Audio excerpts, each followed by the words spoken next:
تصور کرے ایک ریگستان جہاں سورج کی تپش زمین کو جلا رہی ہے، ہوا میں گرد اڑ رہی ہے اور دل دھوکے اور مایوسی سے بھاری ہے۔ کربلا کے قلب میں 72 جانوں کا ایک چھوٹا سا قافلہ ہزاروں کے لشکر کے سامنے ڈٹ کر مقابلہ کر رہا ہے۔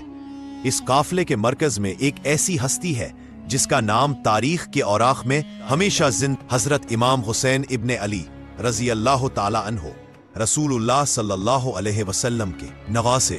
یہ صرف شہادت کی کہانی نہیں بلکہ ہمت، سچائی اور ظلم کے خلاف مزاحمت کا ایک عظیم سبق ہے۔ آئیے یوم شہادت کے موقع پر کربلا کے تپتے ریت پر چلے اور اس عظیم قربانی کے پیغام کو سمجھے۔ سن 6 میں امت مسلمہ ایک عظیم آزمائش سے دوچار تھی۔ یزید، جو اقتدار کے نشے میں چور تھا، نے ہر شخص سے بیعت مانگی، حتیٰ کہ حضرت امام حسین سے بھی، جو حق اور صداقت کا روشن مینار تھے۔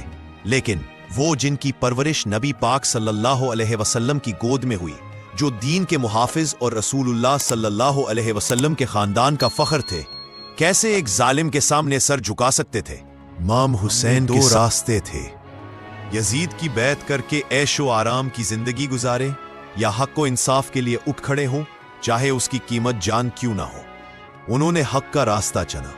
جب کوفہ کے لوگوں نے ہزاروں خطوط بھیج کر وفاداری کا وعدہ کیا، امام حسین نے مدینہ سے کوفہ کی طرف سفر شروع کیا، نہ اقتدار کے لیے بلکہ اسلام کی روح کو زندہ کرنے کے لیے۔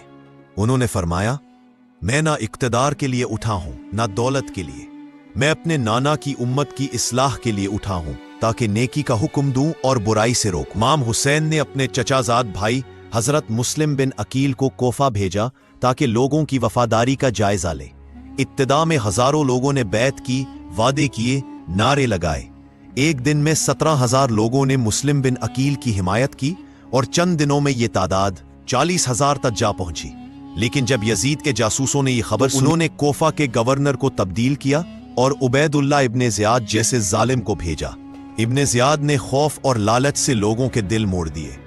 جو کل تک بیعت کر رہے تھے، وہ رخوں کی خریداری، دھمکیوں اور خوف کے سامنے ڈگمگا گئے۔ جب مسلم بن عقیل جمعہ کی نماز کے لیے جامع مسجد گئے تو ہزاروں کے ہجوم میں سے صرف 6200 رہ گئے۔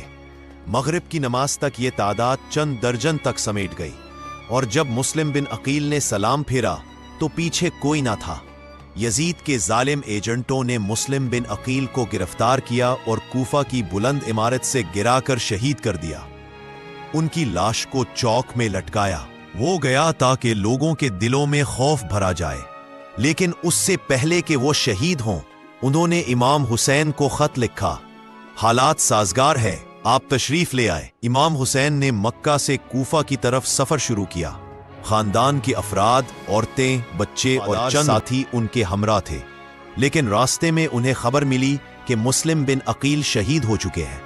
کوفہ کے لوگوں نے دھوکہ دیا۔ اب وہ اکیلے تھے ایک ایسی فوج کے مقابلے میں جو تعداد میں ہزاروں اور ہتھیاروں سے لیس تھی۔ راستے میں ایک فرزدق سے ملاقات ہوئی۔ اس نے کہا، اے حسین، کوفہ کے لوگوں کے دل آپ کے ساتھ ہیں، لیکن ان کی تلواریں یزید کے ساتھ ہیں۔ امام حسین نے مسکرا کر جواب دیا، میں جانتا ہوں کہ جنگ کا نتیجہ کیا ہوگا، لیکن میں حق کے لیے اٹھا ہوں۔ اگر کوفہ والے ساتھ نہ بھی دیں تو میں اکیلا ہی صحیح حق کی راہ پر چلوں گا۔ جب امام حسین کربلا پہنچے تو یزید کی فوج نے ان کا راستہ روک لیا۔ عمر بن سعد، جو یزید کا کمانڈر تھا، نے انہیں گھیر لیا۔ 9 محرم کو پانی بند کر دیا گیا۔ 3 دن تک نہ بچوں کو پانی ملا، نہ عورتوں کو، نہ جانوروں کو۔ لیکن امام حسین کا عزم نہ ڈگمگایا۔ 10 محرم جمعہ کا دن تھا۔ میدان کربلا میں ایک طرف 72 جانباز تھے، جن میں امام حسین کے بھائی، بیٹوں، بھتیجوں اور بھی شامل تھے۔ دوسری طرف 22,000 کا لشکر، جو ظلم کی علامت تھا۔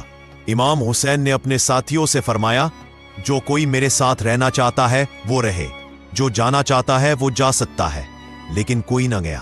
سب نے کہا، ہم آپ کے ساتھ ہیں، چاہے موت ہی کیوں نہ آئے۔ جنگ شروع ہوئی۔ ایک ایک کر کے امام حسین کے ساتھی میدان میں اترے۔ حضرت علی اکبر، جو نبی پاک صلی اللہ علیہ وسلم کی صورت کے آئینہ دار تھے، دشمن کے بڑے بڑے سورماؤں کو خاک چٹائی، لیکن ایک تیز تلوار نے ان کے سینے کو چیر دیا۔ امام حسین دوڑ کر اپنے جوان بیٹے کو اٹھایا اور ان کی آنکھوں میں آنسوؤں کے ساتھ کہا، کاش ابراہیم خلیل ہوتے،